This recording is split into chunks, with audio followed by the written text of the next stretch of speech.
சரி, எங்க அப்பா ஒரு கமிஷனர், அது அவரோட ப்ரொஃபஷன். அவர் மூலமா நான் இந்த உலகத்துக்கு வந்தேன், அவ்வளவுதான். அதை தாண்டி எனக்கும் அவருக்கு வேற எந்த சம்பந்தமும் இல்ல. என் வாழ்க்கையோட எந்த டிசிஷனுமே அவர் எடுத்ததில்ல.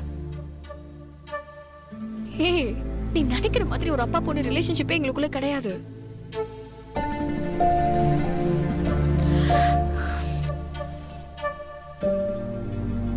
முரளி, எனக்கு கூட இருந்தா நான் நல்லா இருப்பேன்னு தோணுது. நாம நல்லா இருப்போம்னு தோணுது. சிரிச்சு அழுது சண்டை போட்டு சமாதானம் ஆகி லைஃப்ல எல்லா கஷ்ட நஷ்டங்களையும் ஒன்னா இருந்து எப்படி இருக்குமே இதே மாதிரி கையை இறுக்கமா புடிச்சுக்கிட்டு ரொம்ப தூரம் ரொம்ப நாள் உன் கூட டிராவல் பண்ணணும்னு தோணுது. ஆசையா இருக்கு முரளி.